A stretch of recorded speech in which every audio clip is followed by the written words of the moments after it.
Welcome back to the Gentleman's Gazette. Today we are doing a live stream. As you can see, it's all about watches. I guess a quick introduction is in order. My name is Nathan. I'm our operations manager. I handle everything in our store, buying and purchasing inventory, our relationship with our warehouse, our customer service team, as well as working on new products. So this is a live stream all about watches. You're more than welcome to also ask me some personal questions because I know that I am new here. But yeah, let's just dive right in. I got your questions right here, so we will get started. And then also a quick wristwatch check for all of my watch enthusiasts. Today I'm wearing the Omega Seamaster 300 on a rubber strap. This is the current iteration of the watch that was worn by Bond. So let's dive right in. The first question is, what is the best glass for a watch? And should you match the dial color with the stone of your signet ring like you do metals? So there's really two types of glass on a watch. You have plexiglass or hesselite, as Omega calls it, and you have sapphire. Sapphire is the most scratch resistant. It's what most modern luxury watches use. That's what I would recommend, but there's no denying the charm of a vintage or distressed hesselite crystal. When did it become unfashionable to wear pocket watches? And what's your best guess when wristwatches will go the same way due to smartphone usage? So pocket watches is really twofold. First is obviously the casualization of our society. People stopped wearing suits daily, and you saw suits get more and more casual. So pocket watches also sort of went by the wayside because you didn't have vests with your three-piece suits. Secondly, it also has to do with the First World War. You had soldiers get used to wearing trench watches, which were worn on the wrist. So when you no longer have the delicate pocket watch, gentlemen got used to wearing them on the wrist. And then as far as smartphone usage goes, I don't think that wristwatches are ever going to go away. As a member of the community who's on various forums, there are thousands and thousands of people who love watches. And I think that they will always be a hobby. They're used to pass down as heirlooms. There's a certain segment of them that are used as jewelry. So personally, I don't think they're ever going to go away. If you could only have one watch for the rest of your life, what would you pick and why? Well, emotionally, it would be the Omega Speedmaster. For those of you who watched our video on it, that is my favorite watch. There's an emotional tie-in to my dad, memories from my childhood.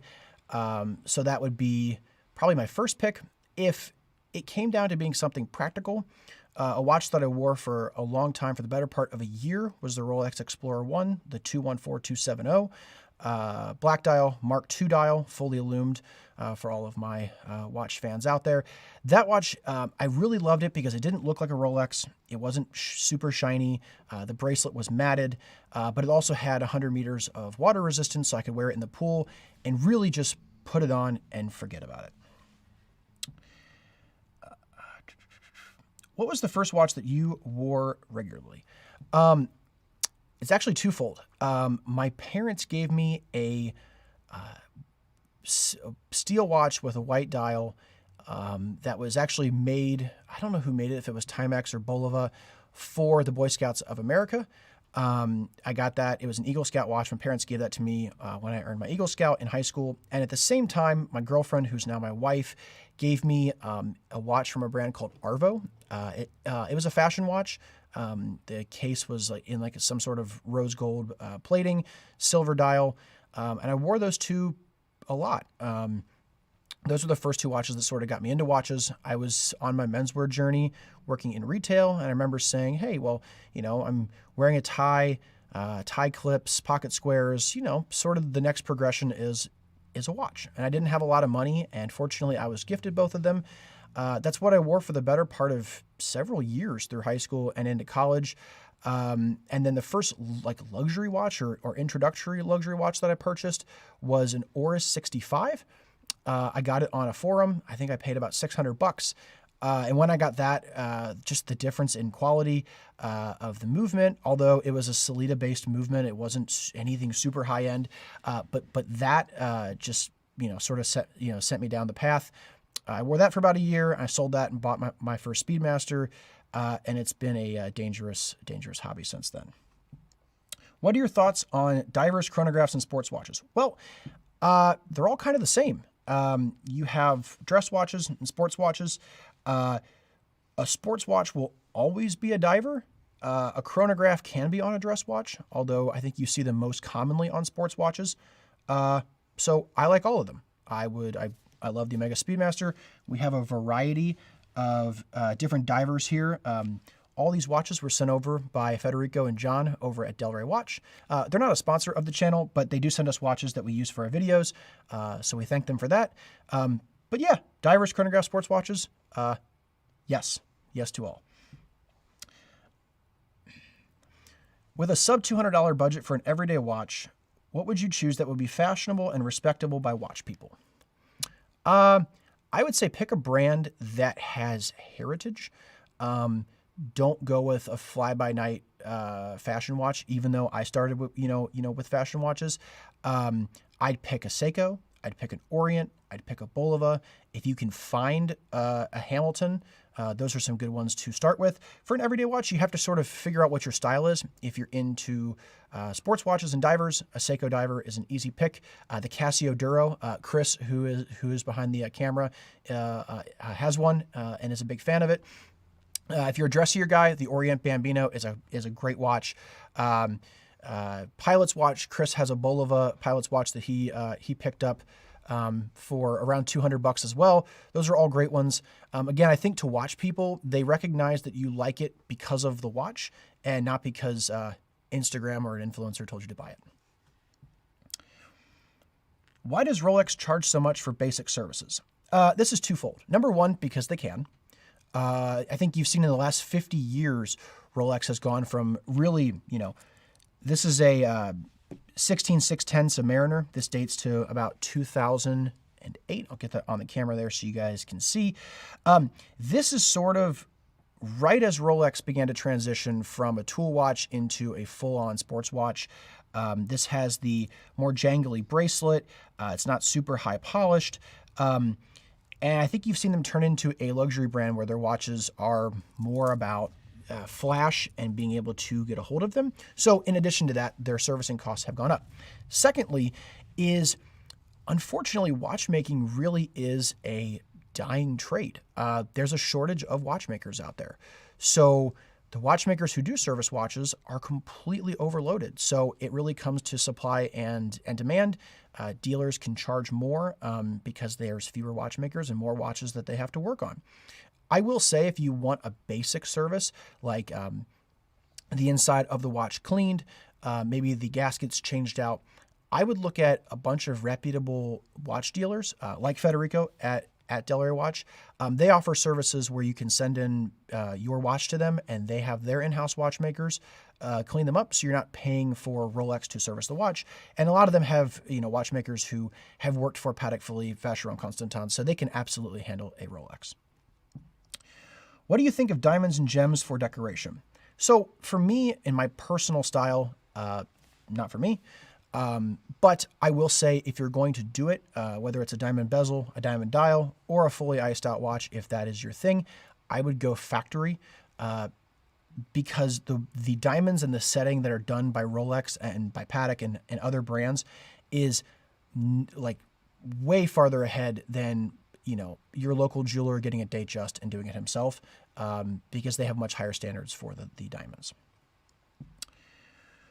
How significant is resale value to you personally as a collector? I'd say 75% important. Obviously, these are a luxury. You can buy a Timex Easy Reader and for $20-30, and you can tell the time. So when you're putting your money into something like this, you obviously want to make sure that if you have to liquidate, you can get something for it.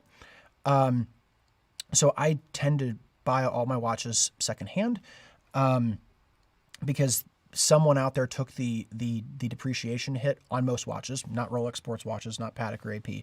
But yeah, it's important to me because I want to make sure that, if my family can't eat, I can, sell my watch and there's, value in it. But at the end of the day, these are a luxury. So if you can't afford it, you shouldn't be buying it. And the way I try to, treat it is, if they were worth nothing, I'm good, elsewise. How do you adjust a leather band with a clasp? So I guess if you're meaning there's the clasp like built in, like the Rolex Oyster Flex or the Rolex leather bands, I am not sure because I haven't owned one of those watches personally. If the watch has a tang buckle, like on the Seamaster, you, I guess, thread it through if you need to punch an extra hole or get a different size strap. What do you think about the A. Lange & Söhne Lange 1? Is it better than the VC? Well, this really isn't a super specific question. Is the Lange 1 better than Vacheron Constantin? They're both fantastic brands. From what I've heard, Lange has more consistency across their lines. Like if you buy a $15,000 Lange or a $200,000 Lange, the finishing is similar and comparable. I've heard that Paddock Philippe, when you get an introductory one and a higher end one, there can be some variation, and the finishing gets nicer as you go up. I don't really have a preference. The Lange 1 is personally a watch that I really like, but it depends on which VC that you're talking about. What is your opinion on the JLC Reverso? I love the Reverso. Raphael owns a vintage one. It looks great. It is such a timeless and classic watch. The first watch that I bought my wife was a JLC Reverso. They are a great watch. If you can get one, absolutely get one. I still think in today's current watch market, they're undervalued. What do you think of the Bulova Marine Star chronograph watch? I'll be honest, I don't know a whole ton about Bulova. There are some watches that I know, like the Lunar Pilot, the one and the Pilot's watch that Chris has. I can't help you there. That's not one that I have, super familiar with. Can digital rings that show the time be a sufficient replacement to watches? No. What is generally considered a dress watch? Is it the size, precious metal, leather band, etc.? So yeah, kind of a combination of all three. Traditionally, a dress watch that you would wear in the most formal settings, you would want it to be in precious metal, modest size. That's typically what it is. Leather bands are, leather straps are more dressed up than bracelets. Those are some good things to look at, but obviously it really comes down to how minimal the dial is. Like overall, how elegant does the watch look? Hi, how would you recommend to find a steel Submariner without getting into waitlists? Here in the UK, you can't buy one without going on a waitlist for 5+ years. Well, if you're looking to get one at retail, that's what you have to do. You have to have a good relationship with an AD. There's some reports that you have to have a significant spend history there. Sometimes if they can tell that you're a true enthusiast, they could sell you one. I've never got a Rolex at retail. I'm from an AD and I've tried. I would recommend going in there repeatedly if you have a watch collection, wearing different watches, showing them that you are an enthusiast and trying to drive home the point that you're not going to flip the watch and that you genuinely want it. But besides that, you have to go, secondhand and get one that's gently used and pay the premium. What qualities do you look for in a watch? Well, the biggest thing that I look for is what fits into my lifestyle. I wear casual to business casual clothes, so I immediately gravitate towards sports watches. Then I look into what I like design-wise, and then after that I look at what's practical, whether or not it can go in the pool, those sorts of things. You have to like the watch that you buy. You have to like the way that it looks. And then obviously affordability. There's a lot of watches that I love and I can't afford them. So, yeah, I would keep it at that. What are your favorite micro brands and independent watchmakers? Oh boy. I think in the introductory range, I think Oris is doing a great job. Oris was, my first watch, or luxury watch that is. They're a very good micro brand. I'm trying to think of, just off the top of my head, if there's any other ones that I really like. Probably Oris. that's what I'll leave it at, and I'll think if there's anything else that I can think of. Are there any plans for a Gentleman's Gazette line of dressy watches in the future? The immediate future, no. I can tell you, though, that if we were to do anything related to watches, we would not come out with a fashion watch with our name on the dial. If anything, we would want to source watches that we like and sell them to our viewers, but there's no plans for that in the immediate future. I only have $200 to spend, and I'm currently looking at Orient watches. Any other suggestions? I like old mechanical watches, but I want to try an automatic one. Okay, so if you're looking at Orient, there's a few others that you can get in that ballpark. You can get some Bulovas, you can get some Seikos. I think those are, Chris is giving me his Bulova right here. I'll throw that up. So Chris picked this up for about 200 bucks. I think these are great. It's automatic. Chris wears it all the time, and it looks great. Yeah, Casio. If you're looking for a watch to just knock around in, mow the grass, can't go wrong with the G-Shock. Those are all good ones. You really have to figure out what your style is. If you're a sports watch guy, Seiko divers, Orient divers, G-Shocks are all great. If you're a dressier guy, there are some Seikos that you can get that are dressy. Orient has some really nice ones too. The Bambino, like I said earlier, is a classic. Yeah, that's what I would recommend. What is your ideal 3-watch collection and why? Okay, so we have to start off with the fact that there's going to be a Speedmaster. So there goes one watch. So then the next two, I want to kind of tick the last couple boxes. So my next watch would be one that's an everyday watch that can handle the water. For me, like I said earlier, that was a Rolex Explorer 1. That would be a Rolex Submariner. It might be a Seamaster, or maybe a dressier sports watch that can sort of be a sports watch, but also be very slim in its design. This is a Girard-Perregaux Laureato, which is just incredible. So something that can handle, multiple occasions. And then lastly, I'm here with Gentleman's Gazette, so you have to have a dress watch. So I'd pick something that is unique. What draws me to dress watches, like the ones that I really like, have a unique and interesting dial, which is why I like the Longa 1. This is a Zenith Captain, which I didn't even know Zenith made. Federico had one of these. And I don't understand why these are so undervalued. You have a moon phase, you have an offset, sub-seconds hand. This is a really nice watch. This is something that I would pick. So in summary, there has to be a Speedmaster. There would be a sports watch with, the ability to take in the pool, and a dress watch. What watch would you recommend for a silver color 3-piece suit? Well, I would recommend you buy the watch first and pick something that works with a variety of outfits, not buy a suit and then pick a watch to match with the suit.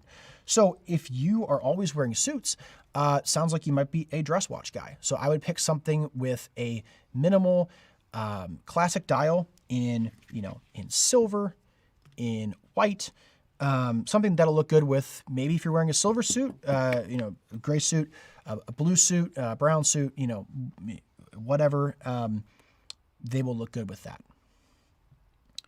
Should the size of the watch, compared to the size of the wrist, how much smaller or bigger should your watch be? So I've heard, there isn't like an exact science. I've heard that the watch should basically cover about 80% of your wrist. I have big wrists. So as you can see, this Seamaster doesn't quite, cover it completely. I could probably actually go with a bigger watch, but every watch varies from how long the lugs are.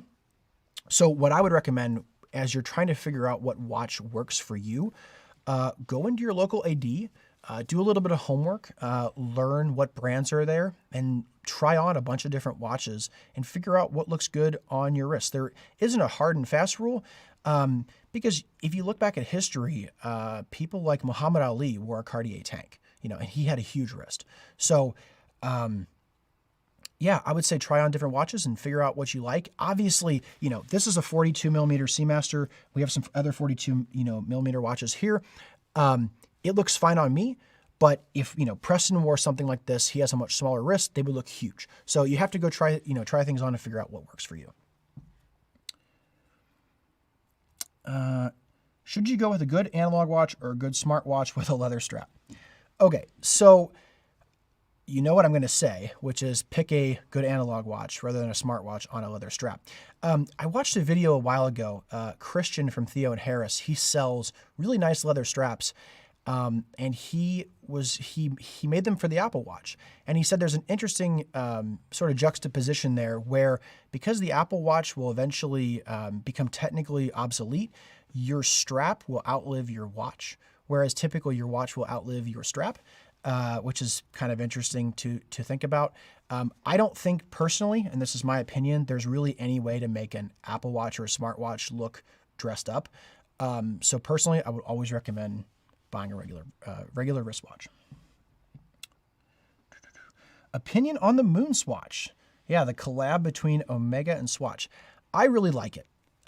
There's some people who think that Omega is destroying their brand identity or cheapening their brand. I think it's great. I think because the watch has the same case profile as the Speedmaster, it gets people into the shape of that watch and the size of it at a much lower price point.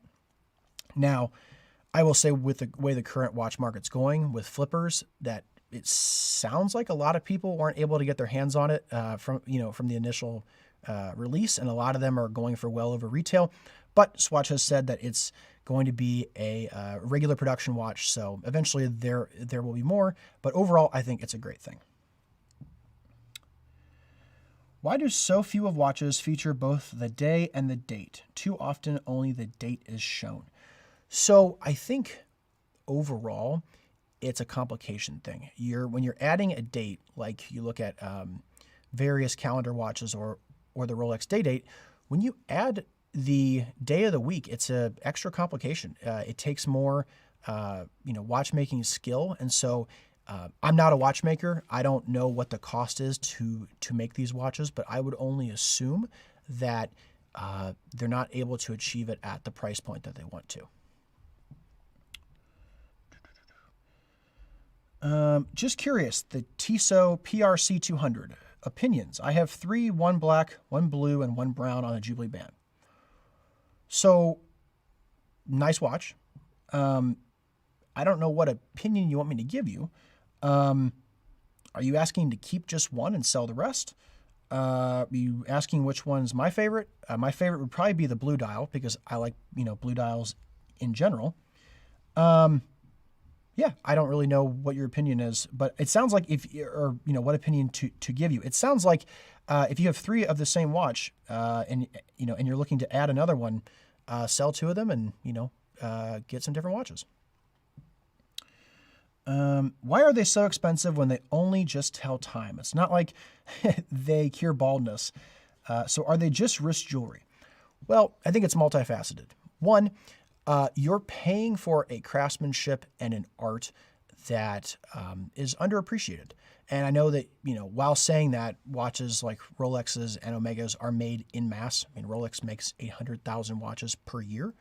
But you are paying for quality and craftsmanship. You're paying for branding. There is a premium for buying a Rolex and an Omega watch. That's just part of it.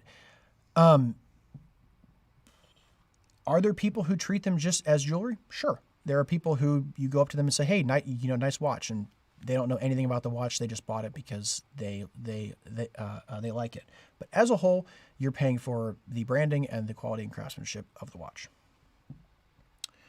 Should you rest your watch on the crown, or does it ruin the mechanism? No, I mean, you can probably see what I have here on the table. Most of these watches are resting on the crown. Again, I'm no watchmaker, I'm no expert, but I remember watching a video a while ago that actually says, and all these watches are all dive watches, or most of them are, so they're very durable. From what I understand, even though we have them on this leather swatch, you want to put them on, the crown is the smallest part of the watch that it'll be resting on. So if you're going to scratch your watch, it's the smallest area to scratch the watch. So that's why I always rest them on, on the crown. If we were putting this on the hard table and you rested them on the other flat side, then you risk scratching that whole other side since it lays flat. Leather straps or metal straps? Both. Leather can give your watch a completely different look. My Speedmaster looks completely different on leather than it does on its metal bracelet. So yeah, I would say both. Both work great. If I cannot afford a luxury watch, how can I start my watch collection? There is a ton of great brands, and I said this in an earlier question, that get a lot of respect from watch enthusiasts that are not luxury.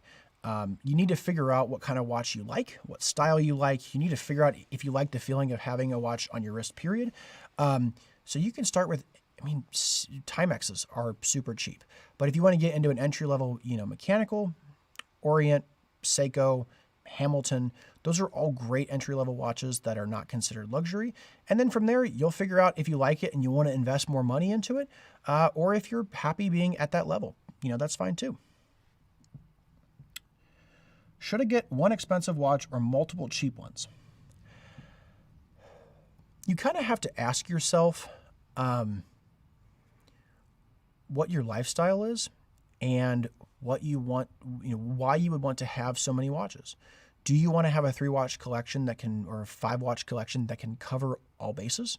Have a diver, have a dress watch, a pilot's watch, etc. Then you have to have multiple watches.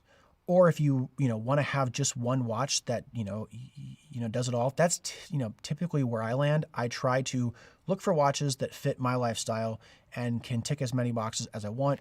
Can it go in the water? Does it look good? Can I wear it with a variety of outfits? And I try to get the best that I can with just that one watch. But I'm also personally the type of person to where I get a watch and I wear it for 4 or 5 months straight, and the other ones sit in the watch box, unless I'm changing my outfit or something. So you have to figure it out. Should I buy a watch from a niche manufacturer such as Fortis, or go for more mainstream Tissot or Omega?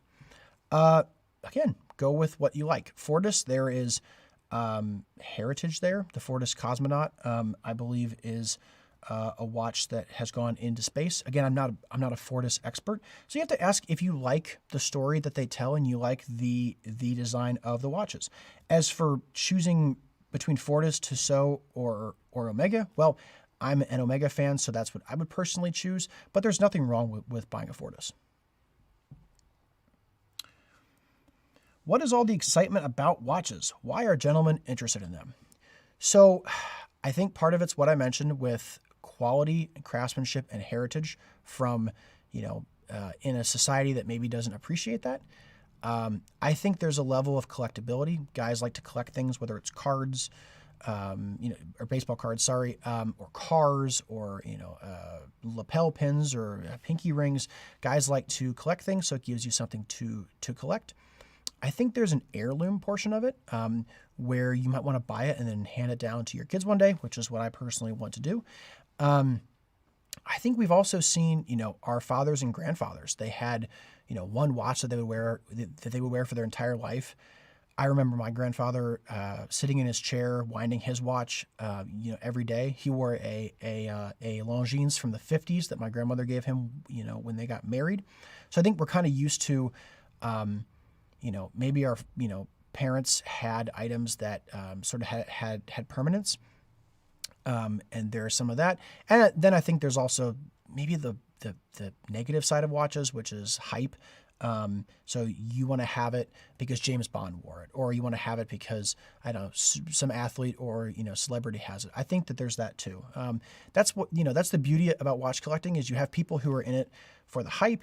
You're people who are in it for the quality and the craftsmanship, people who are like real, movement geeks who really geek out as to like what goes into each watch.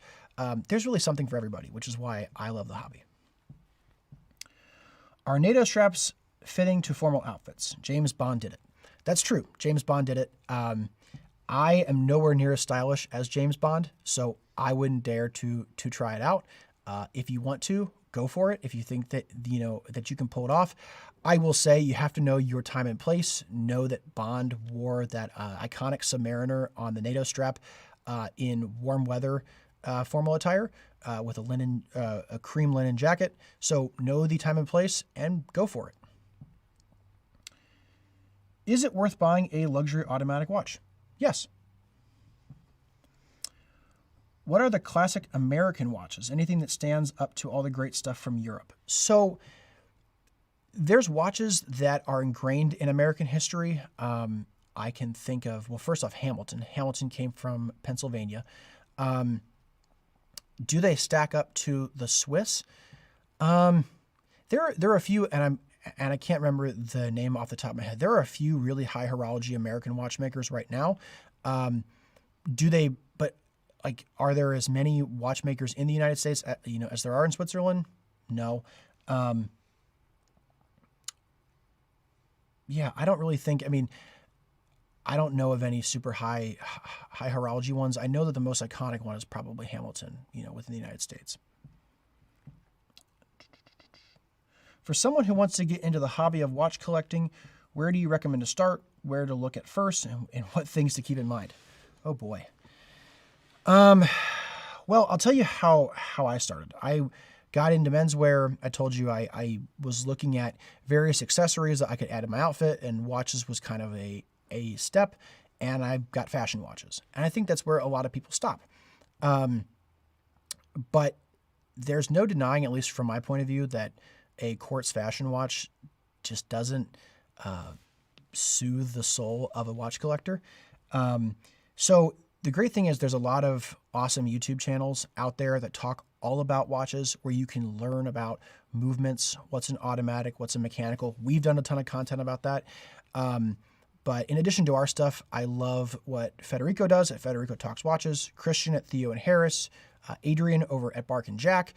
They really create great content and help people understand the beginnings, the very beginnings of watchmaking. As far as figuring out which watches you like, go to your local department store. Go to a Macy's, especially if you're in a larger market. Macy's can carry everything to Longines and Tag Heuer. You can try on various Seikos. So try on watches, see what you like, look at what other people wear, like I said, on YouTube, and go try those out. Devour as much knowledge as you can, and really make an informed decision when you buy your first watch. What do you think of the trend of wearing large watches?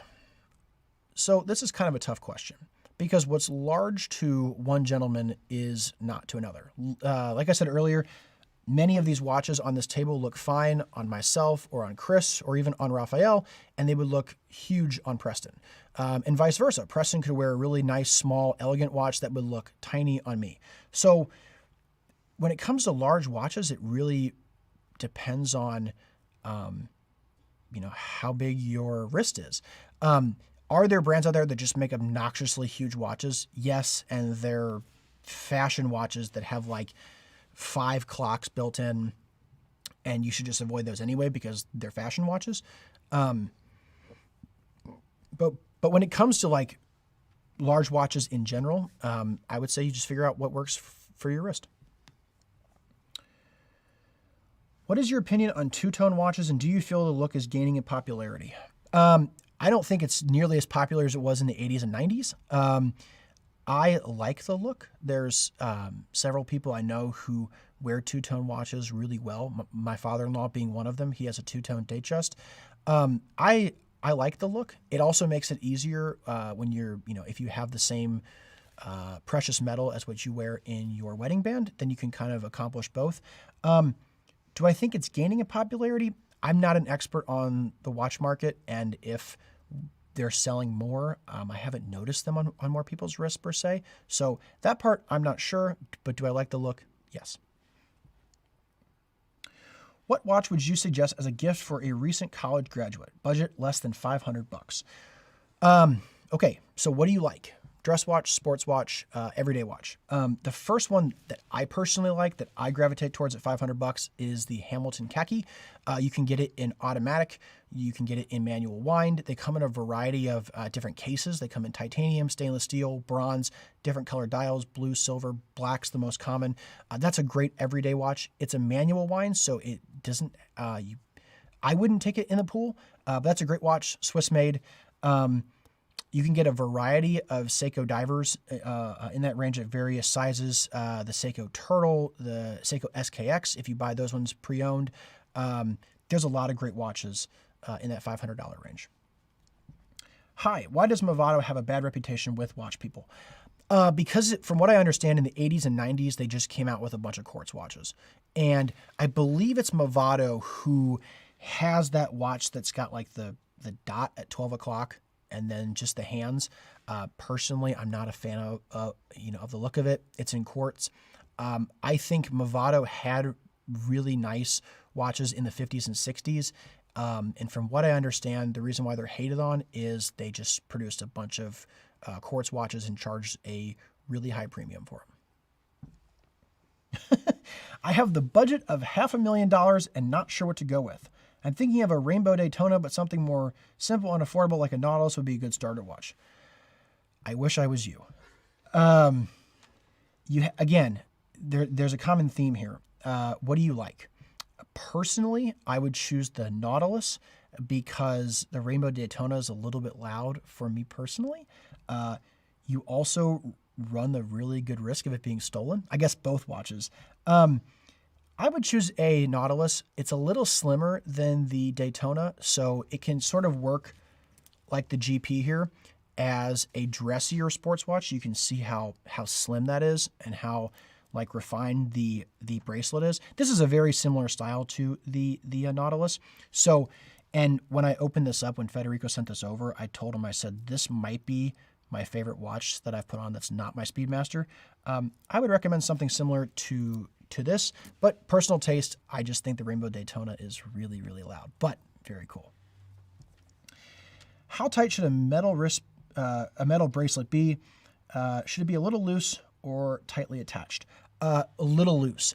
So the best way to figure out if a metal bracelet works for you is try them on in the summertime, because your wrist will swell when it gets hot and sweaty. Your wrist will shrink when it's cold out. So like my Speedmaster, when I wear it on the bracelet, it gets a little tight in the summer and it gets a little loose and jangly in the winter, and it's just right. I don't have to go take it in and or do it myself and put links into it. So I think it should just be a little bit loose. It should move a little bit, but it shouldn't be sliding up and down your arm. What is your opinion of higher end Mickey Mouse watches? So I believe Gerald Genta in his own line made one. I could be wrong. I've seen a few of them. I can't remember which brands make them. If that's your thing and there's a connection to Disney or to Mickey Mouse, or you like the sort of the fun, whimsical nature of it, sure, go for it. I would say you should have quite a few other watches. That wouldn't be my personal watch or personal one watch.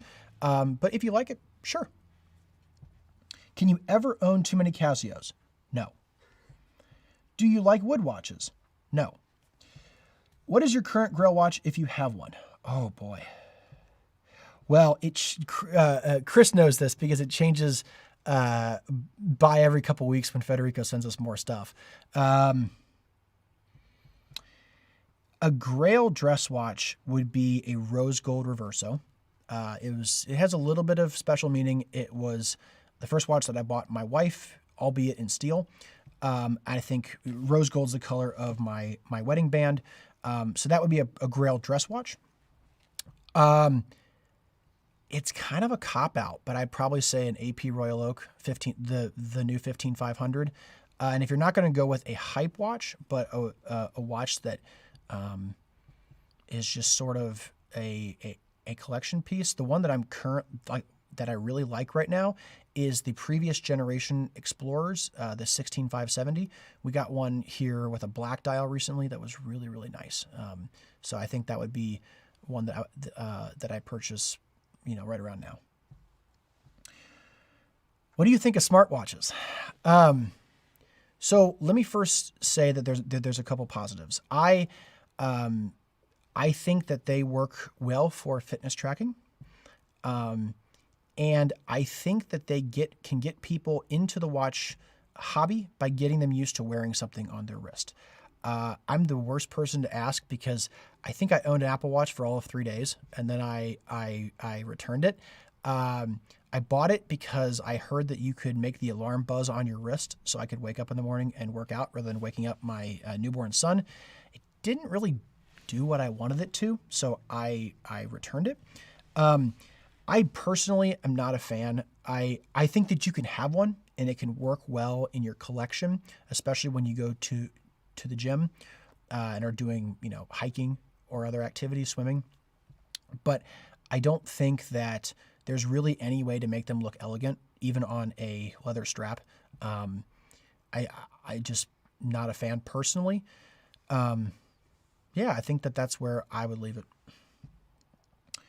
Best affordable watch that is similar to a Cartier tank. I'm looking for a classy square watch that's under, say, $400. I don't know the exact reference because Seiko has a million references, but there's a few really nice square Seiko solar watches that they make in plated yellow gold that are nice. That'll be sub $400.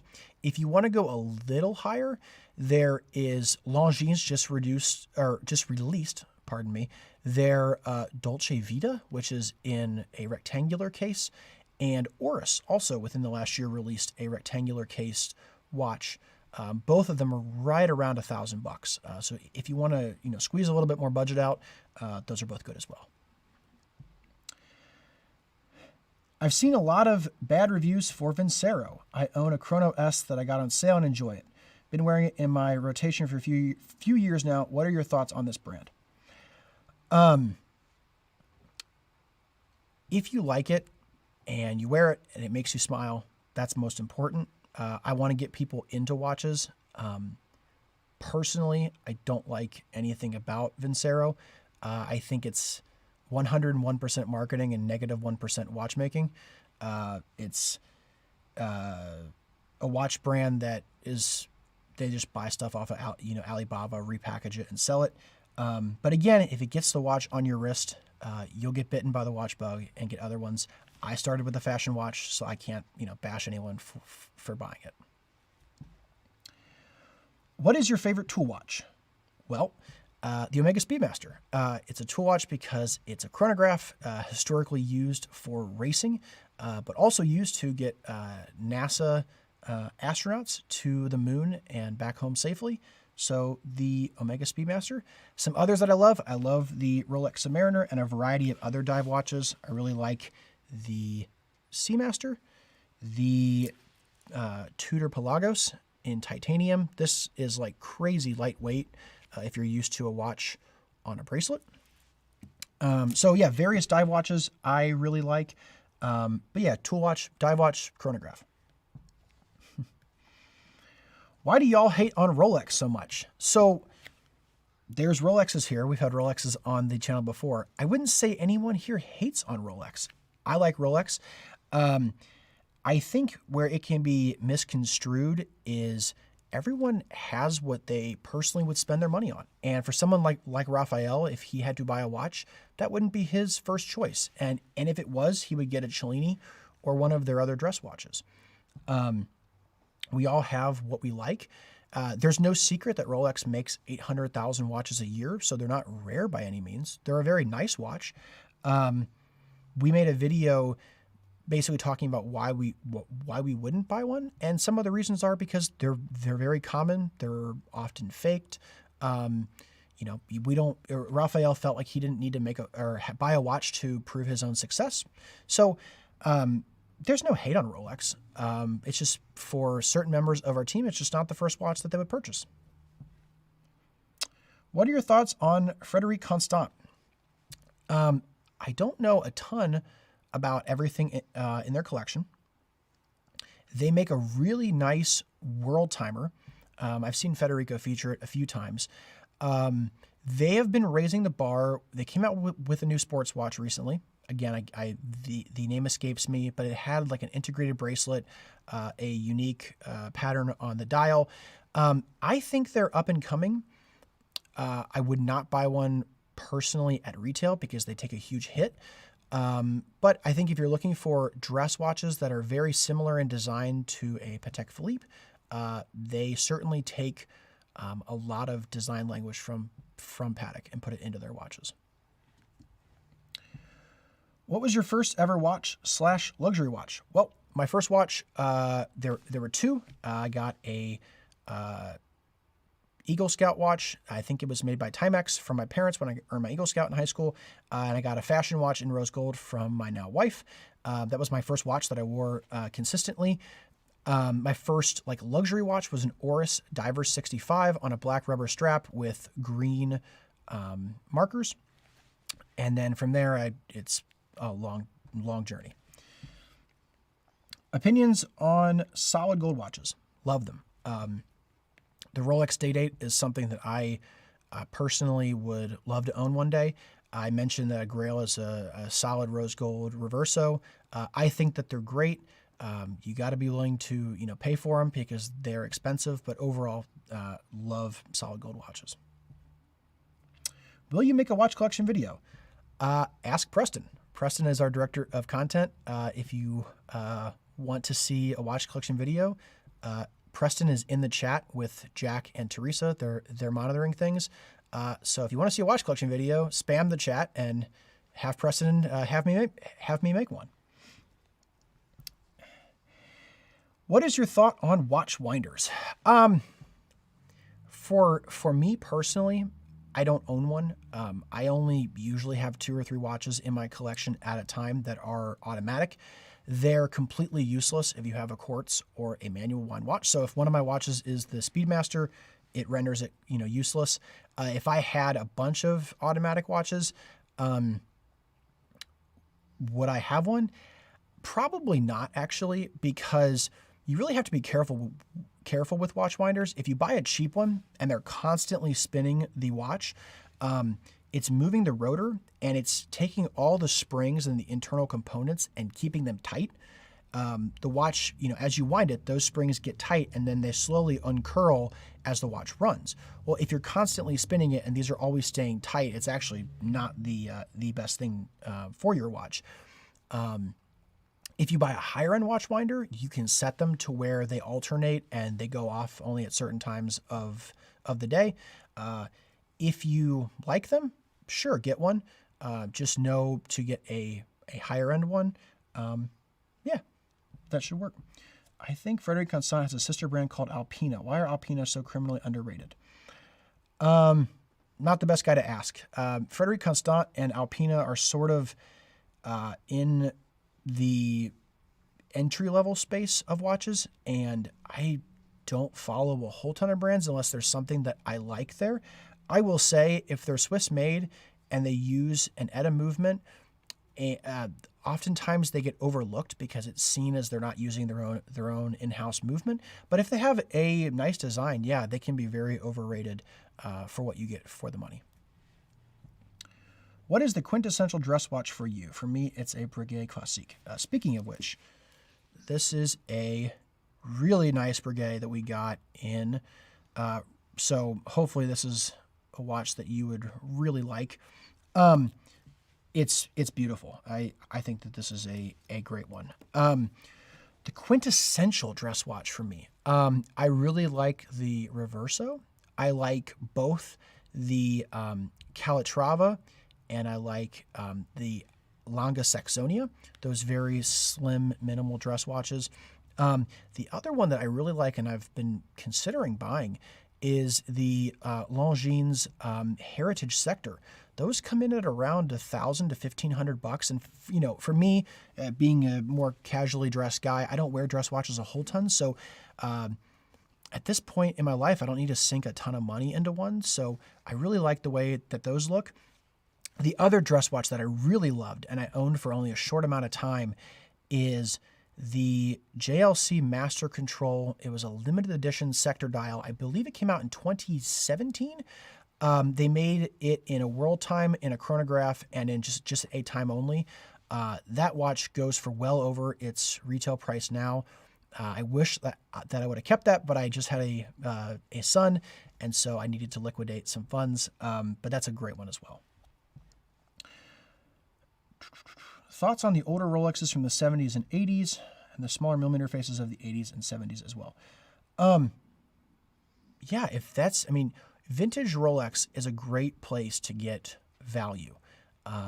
Vintage Datejust, the 4-digit and 5-digit Datejusts are great. 1601, 1603, those are great watches. If the smaller case size works well for your wrist, absolutely. They're much more affordable than the current Datejusts. They're certainly very robust. Just make sure that they're in good working order. What's your take on Homage watches? Is it okay to wear them? I'm not a fan, personally. I think that, well, if it's an Homage watch that takes design cues from another watch, like the Invicta Submariner looking watch, I'm not a fan because I think sometimes it makes it seem like you're trying to have a watch that you really don't. To each their own. It's just not my thing. What do you think about Fossil? Fossil, for the most part, from what I understand, again, I don't pay a whole lot of attention to them because I guess in my mind they fall really heavily into just fashion watch. They make leather goods, not super high quality, in my opinion, so I don't really follow what Fossil does. What is your favorite Paddock? For a dressier piece, I really like, I'm going to get the reference wrong, so no one kill me in the chat. It's known as the Clapton dial, because I believe Eric Clapton wore one or owns them. Those are incredible.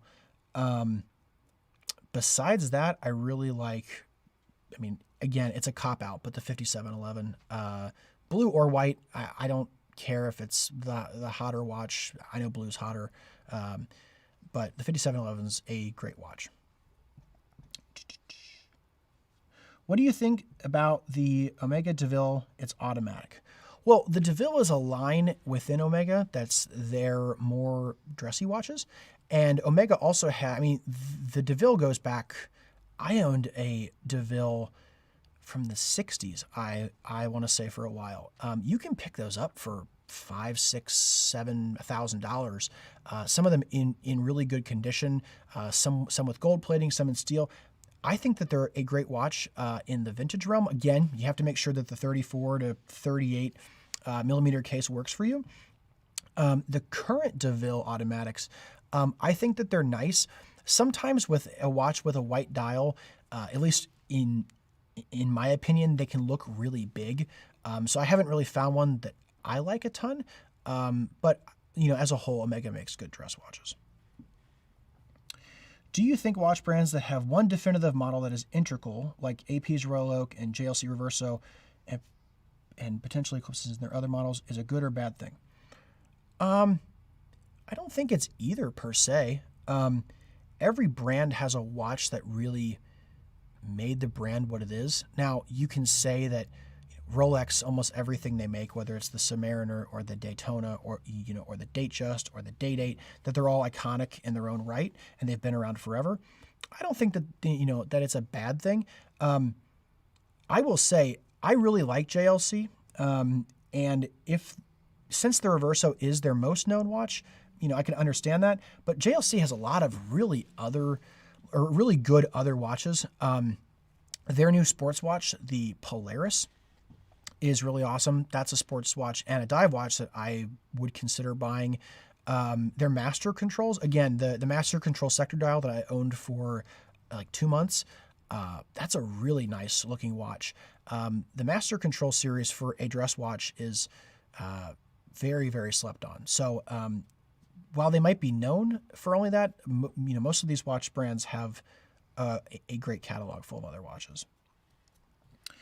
Although vintage watches are a good value, are they worth it in the long run due to servicing, or should money be spent better on a new watch? I don't want to buy a lemon. Well, if you don't want to buy a lemon, I would say make sure you buy the dealer. Make sure that the watch is coming from a reputable place where they take care of the watch, that they're not just pulling it out of a drawer and it doesn't work and then selling it. Make sure that the person you're buying it from is reputable. I will say that vintage watches, if properly cared for, can run forever. Per se, you have to still take care of them, but they are still very, very robust watches. I don't have long-term knowledge of vintage watches. Raphael would be a better person to ask about how many times he's had to service his Reverso, but I'm pretty sure, if any, he's only done it maybe once or twice, and he's owned it for years. So I think the cost is pretty negligible, personally. Did brands like Longines jump the shark with their heritage line? I think they focus too much on reissues. Same for Tudor. Well, Longines is sort of in the entry-level luxury market, but they're crushing it lately with their, vintage reissues. Does that hurt their brand identity? Do collectors only look at them as like a reissue brand? Maybe. But if they're creating watches that people love and they're selling a ton of them, I don't see necessarily what's wrong with that. The Longines Master Collection World Timer or Younghan's Master World Timer? Probably Longines. I like Longines as a brand more. Part of it's because my grandfather had one, and I've been wanting to pick one up for quite some time. Off the top of my head, I couldn't tell you what the Younghan's looks like, so maybe one's really ugly and one's nice. I'm not sure, but my initial thoughts would be Longines. Ooh, Saxonia Thin versus VC Traditionnel versus Paddock. Again, you're quoting watches here that I don't totally know the look of all of them. I know the Traditionnel and I know the Saxonia Thin. So for my choice here, it would be the VC Traditionnel. They have one in rose gold that's boutique edition with a really nice dial. That would be my pick. Any micro brands that you really like? I answered this earlier. Oris. I've done a horrible job of thinking of other micro brands. Oris is the first one that comes to mind, so don't kill me. I'm just not thinking of any right now. What watch wouldn't you wear? Well, anything that I don't like the look of, and there's a ton of those.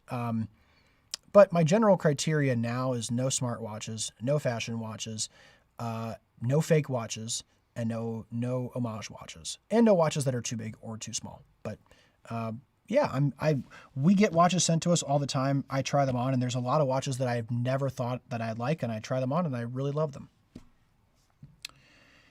If you had to guess, what do you think all the other Host Grail watches would be? Oh, this is fun. So I don't know what they would be.